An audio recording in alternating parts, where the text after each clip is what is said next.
Talk about Mexican Independence Day. We can call this Teddy Atlas here in Las Vegas, Nevada. You heard from the champion himself, knocking out the competition. Good evening, everyone. I'm your host, Richard Ortiz of The Fighter's Voice, the only voice that matters. And like our guest today, Captain Stephanie Simon, we're simply knocking out the competition. Talking about knocking out the competition. You want to knock out the competition? Then go to the Future of Combat Sports. Go to FIGHTBOOK.com to pre-register. We've already launched June 1st, giving you a platform for the fighters, fans, coaches, everyone in the fight game can now showcase their services. FIGHTBOOK, it's changing the fight game forever. Pre-registration is available now. Now, when you hear that, Captain, don't you want to be a part of FIGHTBOOK so you can showcase your talent? You're undefeated, you're 3-0, you know how to work a crowd, and you know how to work the ring. I'm a part of FIGHTBOOK. I'm already on that. I'm here. I'm on there. Big supporter. We're on the same ship. We're on the same ship. The submarine. No pun intended. No. This Titanic will not sink. It will not. Celine Dion, we don't need her either because, as you saw my resume, I'm a singer as well. My heart will go on. You know what? When I asked for your resume and I just kept scrolling. I'm like, well, I can't leave anything out, but it would have took the whole show to read it all your accomplishments. So I said to myself, I'm just going to have her on the show and it'll come out during the conversation. I like that. I like that idea, but I appreciate it. Appreciate the kind words. And like we spoke about, I wanted to start the show in an exciting and unique way. I think sometimes, especially in sports, we can see a little lack of originality. So I'm going to bring some of that. As you see behind me, there's lots of instruments. I do see that. Right. So I got a mic right here and I got a loop machine. Can you hear me? Oh, I can. You can hear me okay? I can hear you okay. I'm going to show you what I like to do when I'm not boxing. All right. Okay. So, let's do it. Without further ado, I'm going to give you guys a performance. Here we go. Okay. And if you can pick up on what the song is, just shout it out. So 1, 2, 3, 4. Doom, ba-doom, doom, ba-doom, doom. Ba-dum dum ba-dum dum ba-dum dum ba-dum dum ba-dum dum ba-dum dum. So it loops, right? Ba-dum dum. All right, check this out. Here we go. Ba-dum dum ba-dum dum ba-dum dum ba-dum dum ba-dum dum ba-dum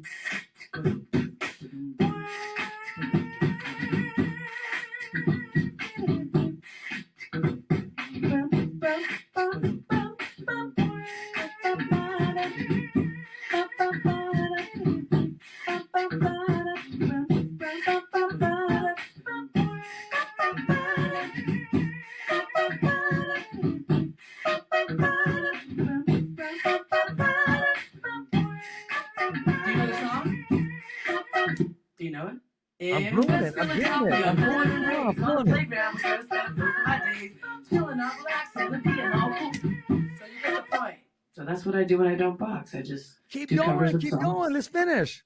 I like that. In West Philadelphia, born and raised on the playground, first bed for my days, chilling out, relaxing, and being all cool, playing some b-ball outside of the school with a couple of guys. They were up to no good, started making trouble in the neighborhood. I got in one little fight, my mom got scared. She said, "You're moving with your auntie and uncle in Bel Air." I was supposed to copy when it came near the lights, the breakfast had a fight in the beer. And anything, I would say this cat was ever said, "Nah, forget it, your home's to Bel Air." And that's all we got. I kind of messed up the words. I like that. Bravo. You got to make it to the Fighter's Voice. And thumbs up for Richie. You do. I like that. Richie, ladies and gentlemen, it's first of its kind only on the Fighter's Voice, the only voice that matters. Like I said, we don't just got the captain. We got the singer. We got the ringer. And you know what? She has a big knuckle on her finger and she's knocking people out. And that's what she does. Those are some bars. That's what we call some bars right there. I love that. That's great. Yeah, I love bars too. I love bars, and I also love the bars that shoot the shots of tequila too. So those are good. The good bars and the bad bars. I love it. Of course. Well, thanks for having me. So I'm excited. I'm excited too. I want to say this because this wanted to be the first thing that stuck in my mind before, as your ring walk. You have that it factor. As soon as you came in the ring, you didn't care if you were fighting Mia St. John, Jennifer Alcorn, any of the ones that have paved the way in women's boxing. your expectations were up here of yourself, your confidence with yourself, and I like that little step as you were walking. You didn't just walk; you did a little step, and then you started to walk. And I first noticed that step. And if you know, you know. And people can backtrack this. Look at Prince Nassim Hamed when he used to walk into the ring. He had that little step before he made his ring entrance. And when I saw that, and that's somebody who's carried himself with tremendous confidence, and he did have that that awkward style, but he had that knockout power until he ran into Marco Antonio Barrera. But you had that it factor about you before the bell even rang. Before the bell even rang, I was already sold. I appreciate it. Yeah, I mean, it's been a long time coming, you know, kind of turning pro later than many do. And I've had a vision in my head of being like an it girl in the sport, but it takes time. And anyone that recognizes it and sees it, they know it. And I just need to be in the right place at the right time. And I think that I can bring something really special to this sport. And I'm looking forward to it. Not just the boxing aspect, but the bigger picture. At the end of the day, I think it's about like your character and the legacy you leave behind, not just as a fighter, but what you represent. And I think that's really, really, really lacking in the sport right now. I mean, we have stars, we have people that sell out arenas, but like at the end of the day, you know, you want to inspire young people to be the best version of themselves. And sometimes I look around, I'm like, some of these actions that people are taking, it's just like, it's not good leadership, you know? So hopefully I can be that person.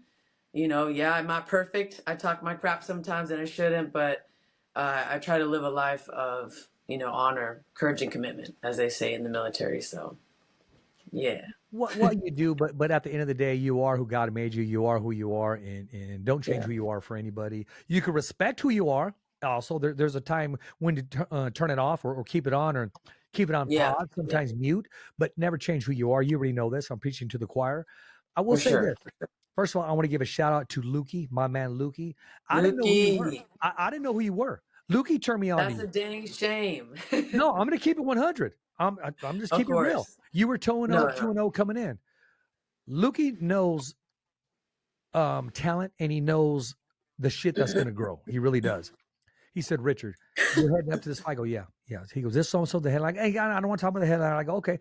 There's this girl on the card. Give me your thoughts. So when he said that, he already co-signed. So when I saw it, I was like, oh, damn. She had that it factor about her. She does. And you do. And anybody can walk into the ring, but you got to perform inside of the ring. And you did. You were against a tough opponent who took you the distance for the first time, had it as an iron chin, had lots of grit and heart. But you did what you needed to do to be victorious and prevail. Yeah. I mean, I was shocked. At one point, I thought the fight was going to end. I thought we were going to call it. But hey. I did too. It was the 5th round, and that's okay. That's okay. Because, you know, at the end of the day, these bigger fights later down the road, the opponents will be even tougher. They'll be even more skilled. So I think there is a good thing when you do fight people that are not all trash cans, you know, like no offense, but when you fight only like true B-siders that are there to lose, like the girl, she showed up to win. Yeah, she did. You know, maybe she was the B-side, but she didn't show up to fall over. She wanted to fight. She wanted to win. Her last fight was a knockout in like 15 seconds. So she, you know, she came to win. So I respect that. I think that's good to build a fighter, you know, to fight people that are not just there to get a paycheck, like that are actually trying to win. So wanted the knockout though, but it's okay. I know you did. I know the way you carry yourself. I think you got a great team. I think you got great support. I think your manager's a badass. I mean, we're going to have her later on next week on the show. Oh, that's awesome. Yeah. Serafina's the best. She's great. She's paved the way for so many people. And as a female manager, it's awesome to see. There's not a whole lot of them. But yeah, split team. They got a great roster, and yeah, I'm happy to work with them right now, and I'm excited for the future, and big things are coming up. So I think we're ready to go. Yeah, I tried to do this on my own, and it was difficult. You know, we can get into it, but like I thought by winning the Olympic trials, by being a Marine, you know, being multiple national title, you know, winner and being on Team USA, I thought I was going to get signed right away. I thought, you know, all the promoters were going to be flocking and being like, man, we got to sign this. And it definitely like did not happen at all that way.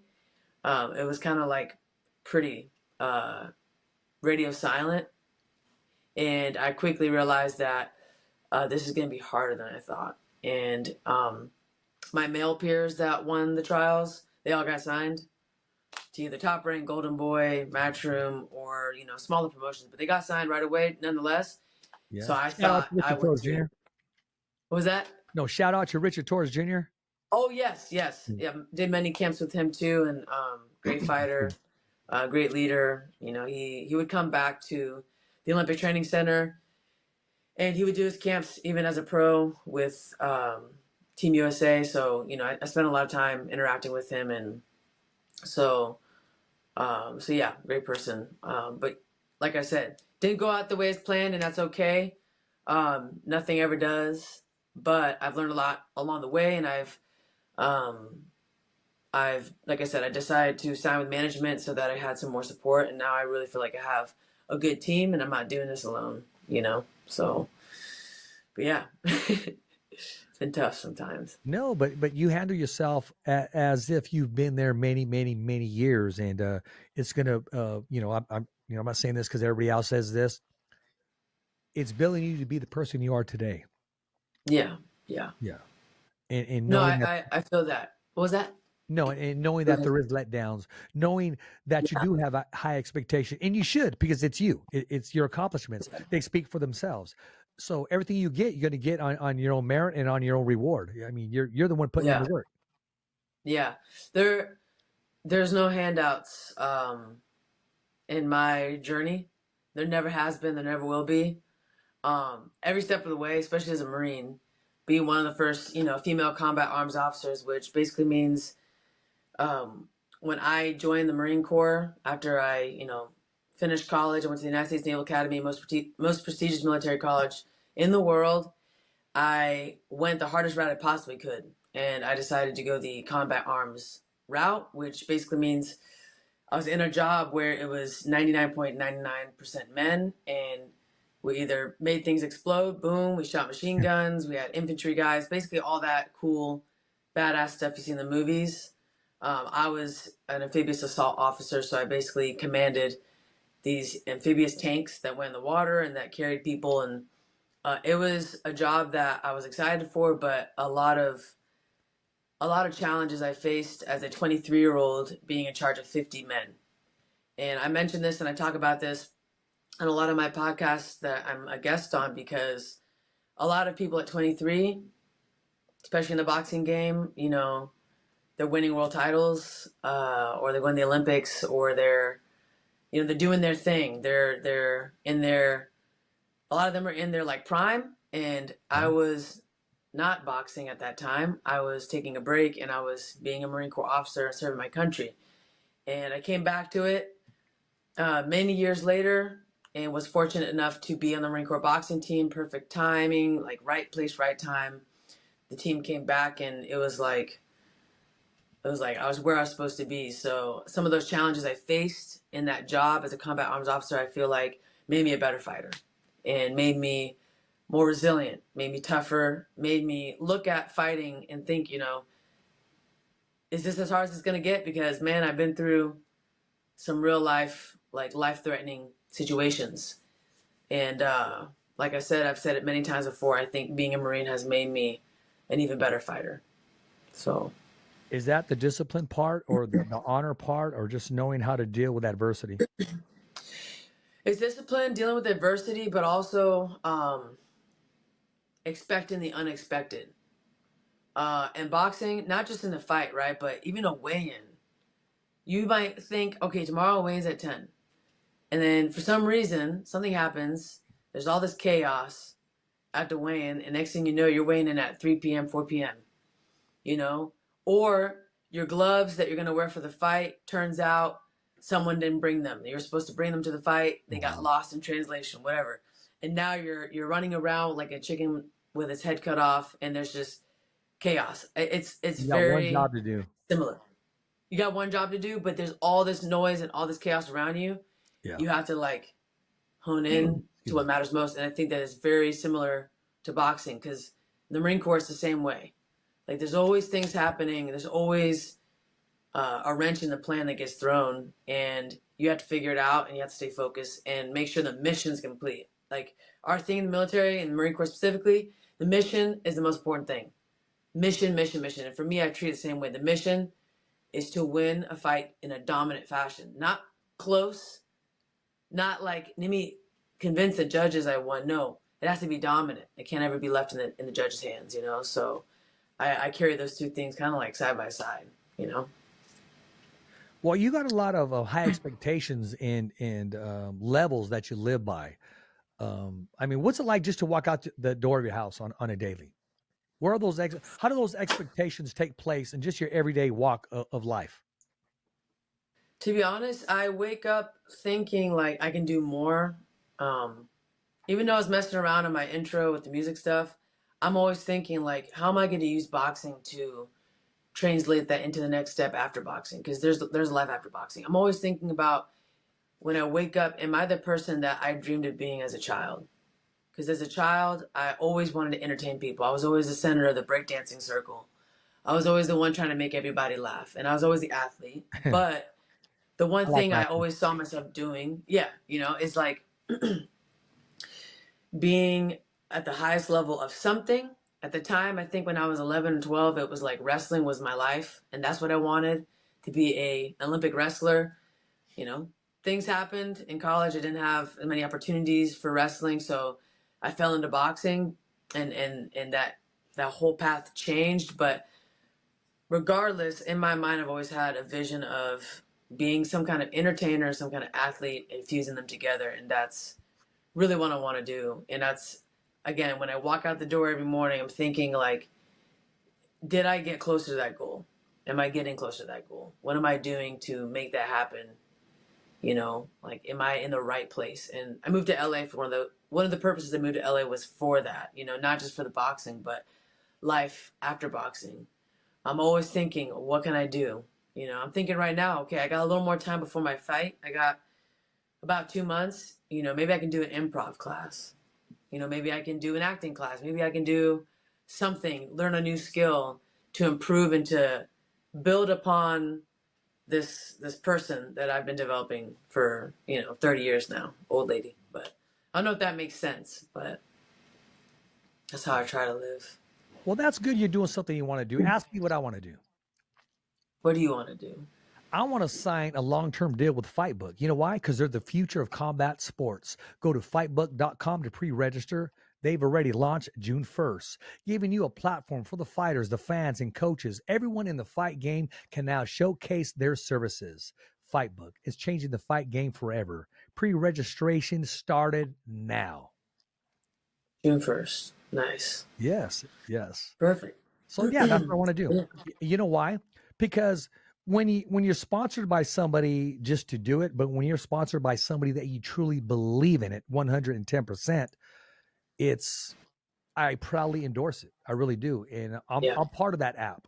I mean, if you need a commentator or if you need a ring announcer or a podcast host or somebody to do post-fight interviews, contact the Fighter's Voice. And where did you find them? On FIGHTBOOK. So I believe right. And it's changing. It's changing the whole, it's changing the world. It's changing the world and how we think. You no longer got to call, hey, I need this guy. I need this fighter. Just go to FIGHTBOOK, find it all. It's a lot better. Yeah, it's a lot easier. More, it's like waste less time, for sure. 100%. It's a Rolodex in your hands is what it is. 100%. Yeah, it is. It is. But I want to talk about the hands that you're in. The future of combat sports, a centralized platform where fighters, fans, coaches, promoters, and anyone involved in a fight game connect, communicate, and do business. Fighters can find fights, fans follow every move, and everyone in a fight game can showcase their services. Whether you're looking to promote a fight, find a cutman, or book talent, it's all here. FIGHTBOOK is changing the fight game forever. Welcome to the revolution. Let's talk about your team. Let's talk about your trainer, your nutritionist, your manager, and all your sparring partners that help assist you in being where you are today. Yeah, I'm training with John Pullman, who I found an accident. My good friend, who's not here right now, he's back home in Germany. Connected with him, and started working with him. And Simon and I decided to carpool to this gym. This gym called Pullman's. I didn't know much about it. I was just there to kind of help him get there, get a ride, and I had no idea that I would end up being there full time, and that I was going to meet John, and things were going to click, and they did, and I'm very grateful. It was kind of like the best accident that could have happened, and so I'm working with John, and he's had Olympians, he's had world champions, he's had fighters at every weight class, and I think just his humble demeanor and the way that he teaches and the way that he trains, it's smart. It's also he makes you understand the sport, and he makes it so that you can watch boxing and pick up on things and understand things that you maybe didn't used to understand. And I'm already seeing that, especially in that transition from the amateurs to the pros. I'm starting to realize that they're like two very different sports. I relied a lot on aggressiveness and conditioning and output as an amateur, which you can get away with. Like, that's actually the goal.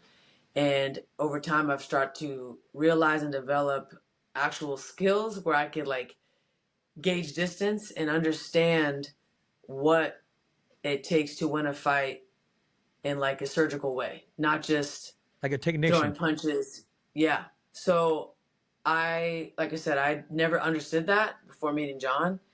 I just was always told the same thing over and over again, the same combinations, and he's taught me a lot, and he's really helped me in this journey as a pro. And I'm finding myself more confident in my defense, which I think probably is one of the biggest things that you have to have, if not the biggest thing you have to have in the pros, because you have such small gloves and no headgear. So you can have the best offense in the world, but if you don't have any defense, it just takes one bad hit or one bad punch and you're getting knocked out. We've seen that a lot where there's big upsets, and a lot of those big upsets, from my perspective, are due to poor defense or people getting a little greedy and wanting to knock somebody out and not keeping in mind hands up or what comes after that combination. They're going to swing back at you, right? So that's probably, the biggest thing that I'm working on with John is developing the IQ, Yeah, and you got to have that muscle memory. You got to have that muscle memory. Muscle memory, yeah. And he always says, I don't know if you noticed, Steph, but we do defense every day. And I'm like, wow, we do. Every practice starts with defense. There's always defense. It's not like there's defense day or this is defense week. Yeah. Every single day, you're actively working on hands up, blocking, distance control, and then you're adding on everything else, whatever the flavor of the day is, right? But there's always reinforcement of defense, which that's how you gain that muscle memory. And so I think it's so great because I'm seeing it in sparring, I'm seeing it in fights. I'm not having to think about it as much. I used to have to really think okay, move your head, hands up. So yeah, John's great, and that's going very well. And then I mentioned earlier why I moved out here to Los Angeles. A lot of it is that it's such a boxing affluent place. Yes. And since I've been out here, I've sparred multiple former world champions, current world champions, Olympians, anything that you can imagine. I've sparred and worked with, and I just wasn't getting that in other places because I was living in Miami before I came here, and I had one or two decent sparring partners, but nothing like this. So it's been really, really good work out here. I've been pushed and I've been challenged, and I've been forced to have to work on the new skills I'm learning. And I think that sparring partners are crucial in your development, because if you're not in the ring with people that push you, or people at least at the level or a little bit above, you're not going to get better. It's just as simple as that. It's like trying to get faster as a runner with a slower person Yeah. that you Yeah. train with. Yeah. You know? You can't make that transition. You can't afford to make that transition in the fight. You make it inside of the gym. And like the number one rule, it doesn't say it's protect you at all times. It don't say hit me at all times. No, protect yourself at all times, which is defense. Protect yourself at all So, times. I mean, defense 100%. is wins fights, just like they do in any sport. Of course, we got to score points offensively, but For you know, sure. hit and don't be hit. And your manager, I'm sorry, your trainer, there's levels in this. You said you were never taught that. You were just taught the 1-2. Well, no put down when we showed you the 1-2. Somebody showed you the 1-2 to get you where you're here. But there's levels in this. Right. And I'm glad you recognize that. You see the growth in yourself and surround yourself with some of the best and they become a part of your team and somebody you can lean on and know, hey, we're all in this together. 100%. Yeah, absolutely. Yeah, it's a great team. And I always, I ask people, like, does your team bring you stress? Like, do they take things off your plate? Do they put more on your plate? Are they looking out for you? Are they helping you filter some of the things you say and post? Are they the ones that are like, hey, maybe don't say that? Because those are the people you need in your corner and in your career, are the people that make you look internally and ask yourself, is that the best thing for me, for myself, for my career? And I think that, without that, I'm not saying you can't go far. You can. Like, we've seen a lot of people go very far with not very good teams, but like, well, they in get the long exposed run, later. yeah. What was that? They'll get exposed later. They'll get exposed, right? And then somebody always lets somebody down, and they switch teams, and now you've moved teams, and you're like right at that point where in your career you don't have time to like learn a new coach and learn a new, learn a new style of fighting, let's say, and it just adds. It can take a lot of months and maybe even years off of your career if you're in that transition from team to team, coach to coach, person to person. So it's better to do it right and do it soon, It is. What do you want to do in the sport of boxing? What do you want to happen next? What is happening next in your life or in your career? What do we got going? Yes. So I'm scheduled to fight on another Marv Nation card. The date was supposed to be July 12th. Now it's looking like August 2nd. And then there's talks of a smaller regional title opportunity. But I don't want to even get to that until this fight's done. But right now, there's some talk of that with my management, as well as a potential signing with one of two promotions. And again, I don't want to throw names out at this moment because it's not promotions 100%. Or fighters. Promotions. So we're looking at promotions. Okay, right then it's either Top Rank, it's either Golden Boy, it's either PVC, or you got some other ones that you haven't listed. Okay. You got the tiers. You got the tiers. Okay. So it's lower than that.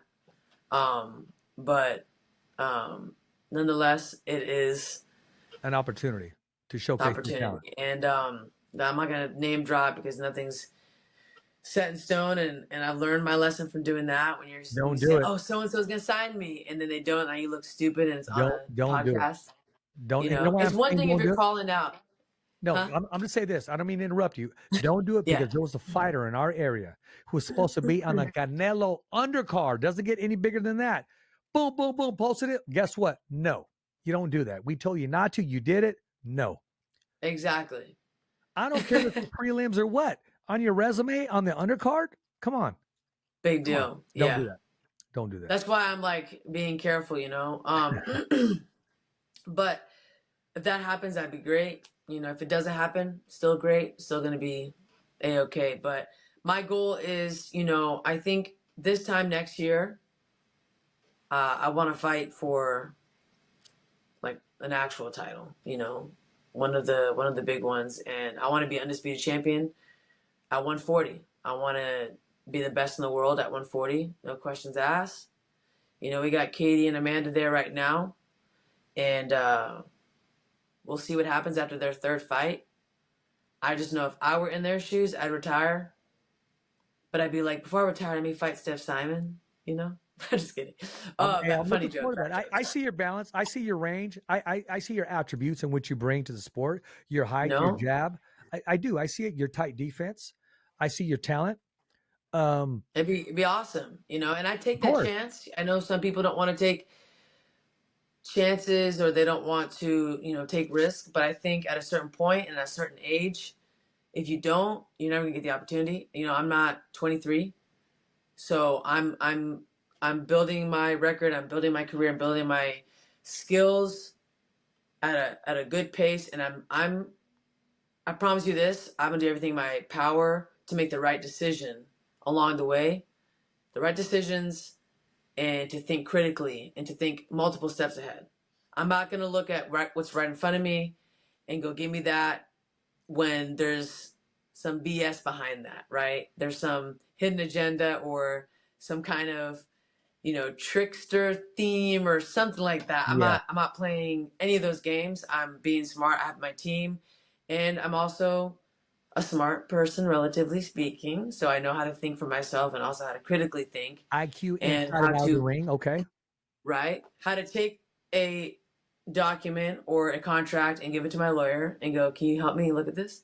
Like things like that, you'd be surprised that, yeah, you're not surprised, I'm sure, but people would be surprised how many people don't do the bare minimum and like read over what it is about to sign their life to. So, like I said, I'm smart about that. Good. So, You made a good decision. Two things I yeah, want to say. One right now. I'd yes, like to see you on a Marv Nation card because, in my opinion, Marv Nation, the only nation that matters. I just don't want to see you August 2nd. I hope he doesn't have a show on August 2nd. I hope it's a different date, me personally. And also, let's talk about your lawyer. Let's talk about your attorney. How much of an impact does she have on your life and on your career and on the decision making? And how much you feel like, hey, I have not just an attorney, a lawyer, but a champion in my corner. yeah. Liza Barrington, I'm sure you might have heard of her. She's very well known in the LA area and works with a lot of different fighters and is a great person and very good at her job and helped me with, you know, the contract to sign with Split T. It took me a couple of years to sign it. I got it Yeah. a while ago, and I was, like I said, I'm one of those people. You know, I I signed my life away before to the military, so I'm very careful when it comes to signing things now. So she's great, and she's helped me tremendously in understanding and like I said, reviewing any contracts, or having any questions I have, I can go to her about them when it comes to legal issues. And I would suggest that any fighter, any athlete that is dealing with contracts in general as a professional should have a lawyer. Not just your friend that like it can read things and understands things well. That's like, oh, let me look at it. Like, Yeah. no, like actually invest in a professional that knows what they're talking about, knows what they're doing, because you know contracts and legal stuff can really distract you from the sport and distract you from training and distract you from what matters most. So to have somebody there in your corner for that aspect of it, it just relieves a lot of stress and saves time, you know. So that's my take on it. Well, I mean, we're going to get a stronger take in, I believe it's next week. She'll be on the Fighter's Voice podcast. We're There going to we have her. go. She's going to break it down and she's going to say exactly what you said and then some. So I wanted to give her some props and let her know that, hey, we're thinking about her and we know exactly she's that missing link on a lot of big contracts where fighters are in for 3 or 4 years and they didn't do their homework or they didn't know exactly what they were signing. She's that Right. person that needs to be a necessity. It needs to be a part of every fighter's team. 100%. Couldn't agree more. And yeah, I mean, I ran into her and she was literally training at the gym doing boxing. So I was so excited. I was like, this is great. Hey, She, you know, boxing lawyer who trains too. That's great. yeah. Well, okay, let me tell you a little story. Okay, I'm gonna take it back. I was all in fact, 19. no, okay, you clowning now or what? I'm just The kidding. 19 what? Okay, that's okay. No, it was 2000 something. I'm watching Okay. producers looking at me. I was watching the OJ Simpson case and I was all infatuated by it. Like, oh man. So for my birthday, I said, okay, I want to pass by OJ's old house before I didn't know it was torn down or whatever, and all that area, Rockingham, all that. And I want to go to Wild Card Gym. So I called Wild Card Gym and talked to Marie. She goes, well, I can give you 15 minutes there. I go, okay, no problem. 3 hours later when I'm at the gym, because we just hit it off, and now they're personal friends of mine. Freddie and Marie is just a beautiful person. Wild Card Gym. So Freddie goes, okay, I'm getting ready to leave. He goes, okay. He goes, let me walk you downstairs. I want to show you where we train. Where, you know, certain fighters, Manny Pacquiao, etc. So when he takes me down there, guess who's hitting the punching bag? I don't know if you follow OJ or not. Remember, 19 something. So No way. this segment is sponsored by the MALDONADO Brothers, proudly serving the Central Valley for over 25 years. From Visalia to Chowchilla, whether it's an expert tree service or professional landscaping, we offer free estimates and a team you can trust. Voted best in Central California for 2024 and aiming for a repeat in 2025. Call 559-994-7746 today, and let's bring your outdoor vision to life. Superior quality to create your perfect environment. It's No Robert way. Shapiro, the attorney, the lawyer. No Who was on the way. Dream Team. Yes, he's hitting the punching bag, and I'm like, okay. And as a journalist, okay, you got to know when and where. Or do you think I wanted a picture with him? Absolutely. You think I wanted to go up to him? Absolutely. But I didn't. He came up to me. He said, hey, I'm Robert. And I said, yeah, I know who you are. And I said, yeah, you know, good combination, man. You're working the bag really well. So as media, you got to know when to walk away. There's always a time and a place. Yeah. So long story short, 2 years afterwards, I'm coming to fight in LA. Andy Vincent's for Top Rank Boxing. He's there and he remembers me. And I said, I wanted to take a picture with you then, but I didn't want to disturb you. He goes, no, let's take one now.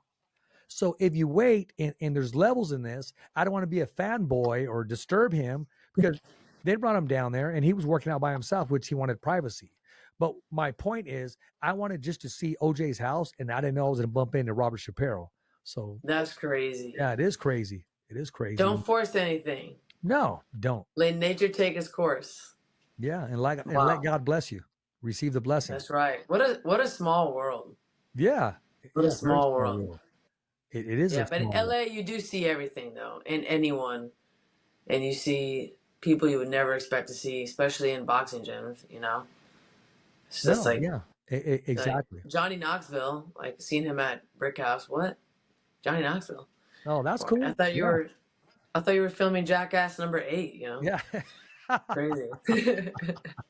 He said number 8 or Jackass. I don't know how many there are now. Number 8. No, Jackass 8 in 3D. You know what I mean? I mean, in come 3D. on. You got jokes, huh? That's good. I do. And hey, you know, I went to my hometown this last week. Talked to my wrestling coach from high school, and he's like, you need to be more fun on these podcasts. You need to show your personality more. Yeah. You know, you need to make yourself memorable. And so that's why I did the whole beatboxing thing in the beginning, because I feel like otherwise just talent and, you know, a resume just doesn't, it's not enough. So you got to be funny. You know, you got to be extremely good looking. Too shy. I think you're too shy. Shy? I think, no, you're not shy at all. I'm not shy at all. But I don't know, maybe too clean cut. Should I get like neck tattoos and teardrop? What do you think? Just get more tatted? Like maybe? I think you should tat your opponent's eyes with your fists. That's what I think you should do. Oh, that's good. There you go. That's a quote. Yeah. Yeah, I like that. Yeah. That's a good idea. Let me write that down. Keep doing that. And be you. If you feel whatever you feel you. You know what I mean? I mean, you got to feel you first and foremost. And talking about feeling you, how was Hawaii? Amazing. I went with my partner, and Crawford, this is like the first time. Crawford? Carson. Oh, Carson Crawford. Terrence Crawford. Yeah, Just okay. kidding. Yeah, okay. Carson Crawford. Yes. We actually fought in 2021, which is a super cool story. I always tell it. But we were both in the same weight class at the Nationals in 2021. That's how we met. We met in the ring, fighting each other. And it was love at first jab. You know? There you go. No, but we've been together for over a year now, and we fought the same night, which is super cool. It was her debut, and we went to Hawaii, went to Kauai. I guess it's like the nicest island or something like that. That's what I've heard. Because there's a lot less what's it called, tourists. So yeah. But her family has a timeshare, so we stayed there. We didn't have to go out of pocket, which is very nice. Trying to That's be amazing. smart with our finances. And There we you go. ran like probably every other day, but we did our best to just not train and not think about boxing and just rest. Because I think that after my first fight, I trained the following Monday, and it was a horrible decision because Well, you guys were on the my same body. card, the Marv Nation card, correct? Yeah, Yeah. yeah. No, but I was saying that I've done it. I've done that before, where I try to go right into training the week after a fight, and like my body's not rested and recovered. It's just not smart. So anyone out there is listening that who wants to think about training after a fight. If you didn't have a hard weight cut and you didn't take any damage at all, and you had like a 15-second knockout, cool. But like if you had a hard weight cut, I had a 23-pound weight cut. So I needed to rest. I needed to relax. I needed to like not think about training for a good week. And it also helps you with loving the sport still. Because if you don't take breaks, if you don't, have actual recovery time and time out of the gym, you start to resent it. So again, for anyone listening that's wondering, there is a healthy amount of time off to take, and you should take it. So that's what we did. We enjoyed ourselves. I agree with you. And just in life, I work at the high school. I work at as a safety officer at a continuation. And for the last 5 years, I would always work from there to summer school, there summer school, summer school, summer school. So I only get like a 2-week break, if that, because then you got mandatory training, what have you. But this year I took it off, and I just need to reboot myself. And a lot of people say, well, Richard, what are you going to do? I'm going to go visit Wild Card Gym. I'm going to go to Robert Garcia's new gym. I'm going to go visit my buddy Phagnasay in Las Vegas at the Top Rank Boxing Gym and go do some, create some content that I normally couldn't do if I was working. Right. Make myself available for FIGHTBOOK if they need me. Make myself available for these managers and agents that need a PR person or publicist for certain events to take the fighters from A to B. And, because it's just not commentary and post-fight interviews and being a podcast host. It's there's other things I can contribute in the sport of boxing. But I don't want to go in there blind. I want to go shadow Frank Estea, who manages Top Rank Boxing Gym. Because I told him, Frank, you got to take a vacation. You need one. Take one. I'll run the gym for 3 weeks. Let's do it. Oh yeah, I like that. That's awesome. Take over the gym 3 weeks. Yeah, I'll see you there. He's been there because in Me and boxing John. there is no vacation. There is no off season. And he said, well, No. Richard, I've had a couple of assistants, but they didn't work out. Well, that's because you didn't go I through me. got you. And you go through me. Did you box as a kid and everything? Or you grew up boxing? I sparred. I did some amateur stuff. I mean, never competed, just some stuff in the backyard, or there was some boxing gyms that I went and laced up. But yeah, I mean, you've been around it for a long time. What's that? You've been around it for a long time. You've been. I grew up with it. My mom got me involved in it. So yeah, I mean, I would listen to it, when I was a little kid on the radio. Before, because when I couldn't afford the pay-per-view.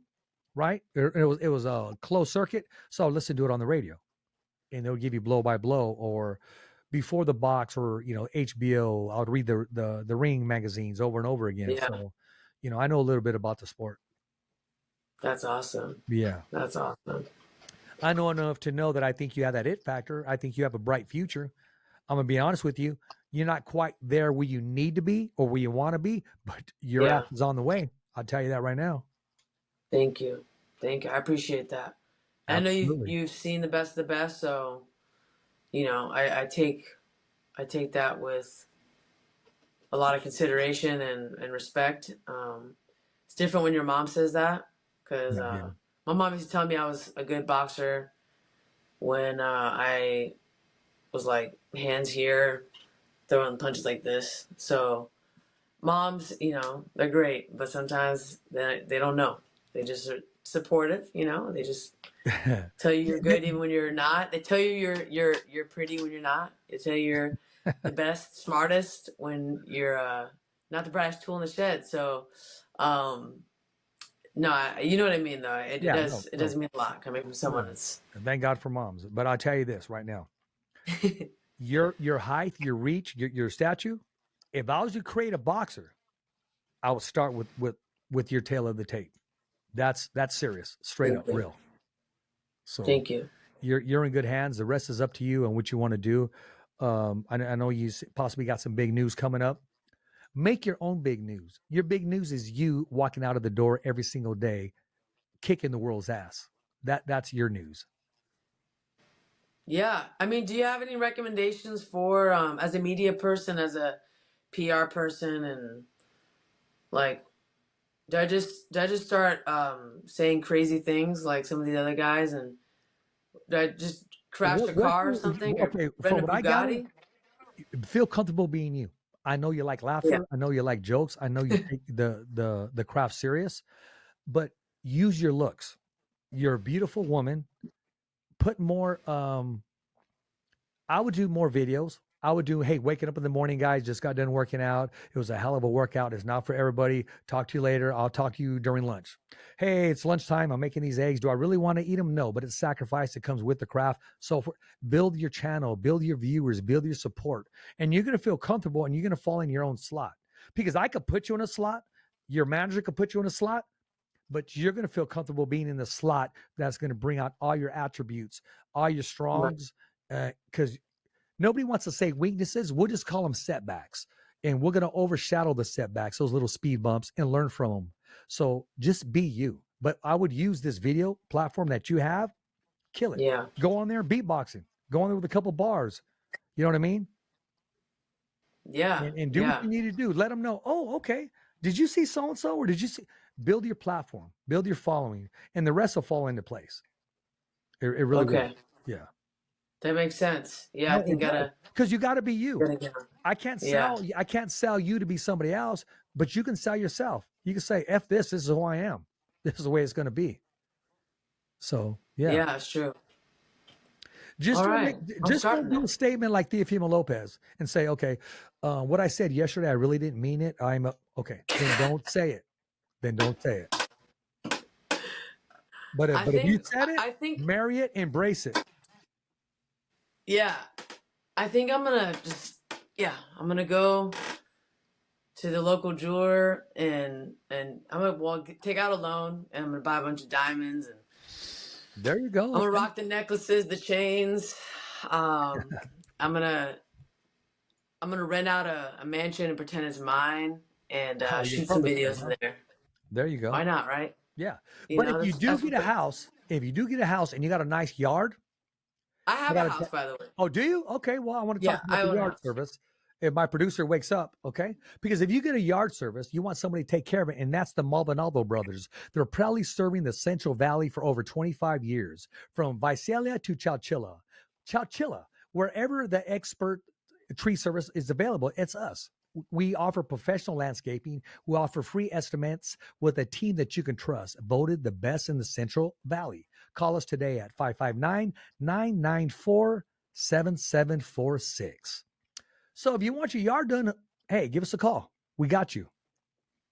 Captain, we got you, Captain. We'll give you the captain special. We'll give you the captain special. Yard's in the only problem is the yard's in is North Carolina. But you know, if the house was here, I would 100%. Okay, absolutely. That's fair.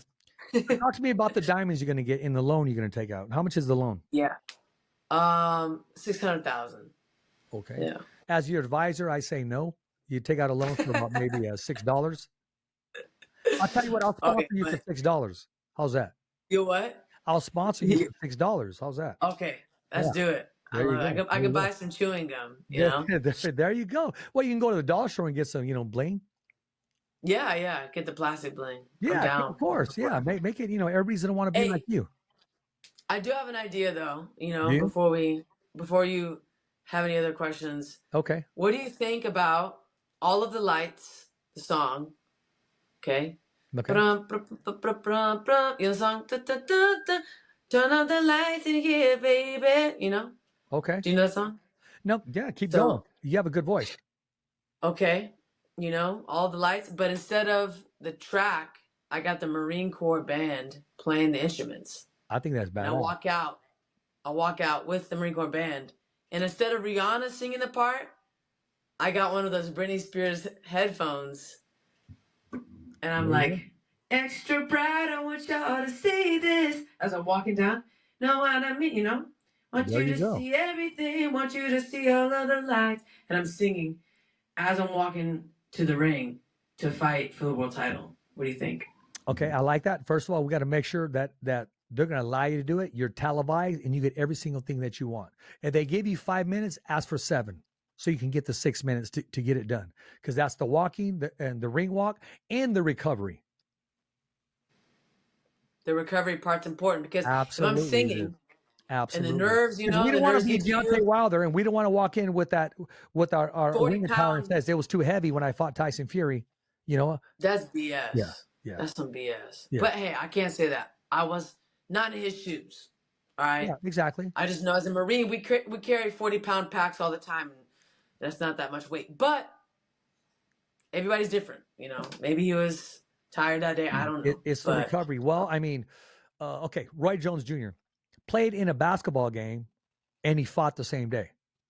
Which, I mean, come on, your legs never get to recover. It was Roy Jones, but it wasn't the Roy Jones that and this one, Roy was in his prime before Antonio Tarver said, any questions tonight, Roy? And the rest is history, as you know. He played a basketball game? Yeah, semi-pro basketball game, and then he fought the same day. That's crazy. It is crazy. That is Foreman kept saying crazy. one time he wanted to fight 2 people in one day because he was knocking everybody out, which wouldn't have been smart, but it is what it is. People like to challenge themselves. I guess they get bored and say, you know what? I truly am invincible. Kryptonite does nothing to me. But reality and humble pie, they're around for a reason. Yeah. I will always say, some people actually they like to self-sabotage so they have an excuse. So some people will do things that are not good for them to be like, if they do lose, oh, it's because I did that. Oh, it's because I smoked. It's because I drank. It's because I did this the night before. It's a weird dynamic. Okay, well, who's that fighter? I can't remember. I don't mean to interrupt. He blamed it on his wife. I go, what the heck? He goes, well, if I would have had intercourse before I walked out, I would have had my legs and I wouldn't have. I'm like, what the heck? I go, bro, what? That's crazy. Whoever says something like that? That's crazy. That's lack of accountability, and you deserve to lose. You deserve to lose every fight after that. Well, he won before he lost, but he still lost.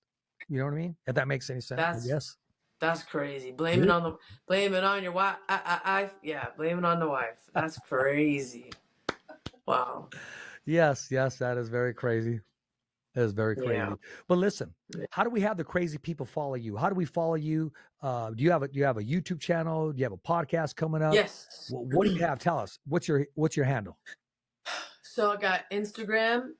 My handle is Steph Simon Boxing. STEPH, Simon as in Simon Says Boxing. Okay. That's the same name for my TikTok. My YouTube is Stephanie Simon 123. So STEPHANIE. Okay. Simon SIMON 123. My social security number and my credit card. No, you don't need that. But those are the 3 main ones. And yeah, so check out my accounts. Check out my stories. They're really funny.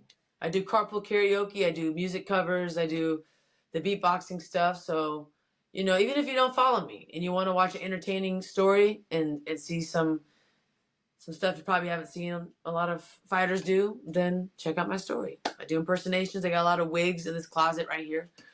A lot of wigs in there. I want to know. Okay. Oh, like lookalikes or verbally? I just do like Irish accent, like three times. I hit it with a 1, 2, 3, and Conor McGregor, whatever, whoever, British accents. I like that. What else can I do? Spanish. I can do Cuban accent. I'm Cuban, by the way, half Cuban.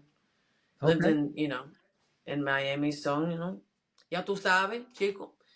Yo no hablo mucho español, pero soy cubana, okay? Okay. I do smoke cigars here and there, not all the time, sometimes. So you'll see casually, sometimes you'll see a little on my story if I, had a good fight and well-deserved cigar. So you're just a handful, and you're a performer, and you're an artist, and you know what? You like to do you, and that's good. I try my best. Do all those on what you asked me earlier today. Do all those on short clips on your own page. Do it. All you need is 3 seconds, 15, 20. Exactly. Post it. Post it. Okay. Because I don't post it. That's my problem. Well, you got to. You have to. I got to do it. I just put it on my story. That's not good enough. I mean, a story, that's a tease, but they want more. People is. want more. People always want more. That's true.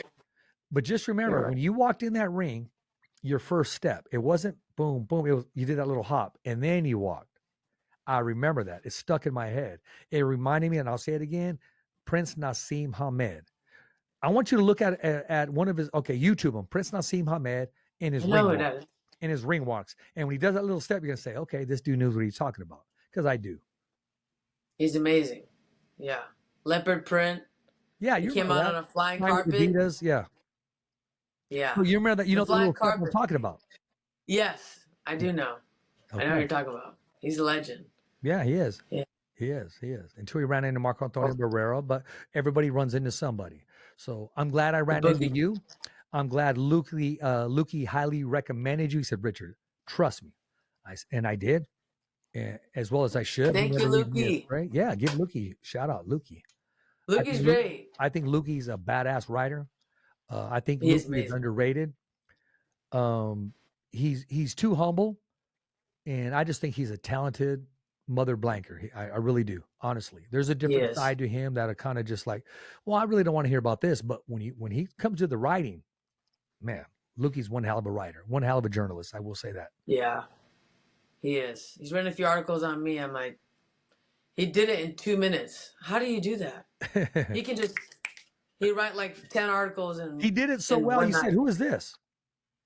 Yeah, you're like, I don't know her. Yeah. No, he's extremely talented, and he's very good friends with my coach as well. So, it's great. We're all connected. Kind of look like each other. I'll be honest, a little bit when they both wearing a hat. Because they're pale, middle-aged guys. I didn't say all in that. their 40s. I didn't say all that. So, did you have any other questions? Yeah. Anything else? Any shout outs before we take it home? Any shout outs you want to say hello to or hey, thank you? I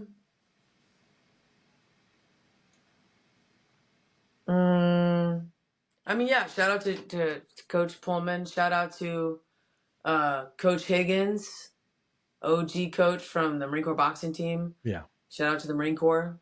Thanks for hoorah. Yeah, the hoorah. Thanks for making me a tough MFer, as you said earlier. Shout out to the Naval Academy. Shout out to LA. We're going through some stuff right now, but we're going to be strong. So that's all I have for my shout outs. Well, ladies and gentlemen, I want to thank a future world champion and Captain Stephanie Simon for taking her time coming on The Fighter's Voice, the only voice that matters. Make sure you follow her. Make sure you subscribe to her channel. And she will be dropping some new blogs and some big news coming soon. And if you have not subscribed to our YouTube channel, please do at www.youtube.com/thefightersvoice. Remember, every fighter has a voice, and so do you. As always, it's a wrap. Thumbs up for Richie. Okay, fight fans, it's not goodbye, but until next week.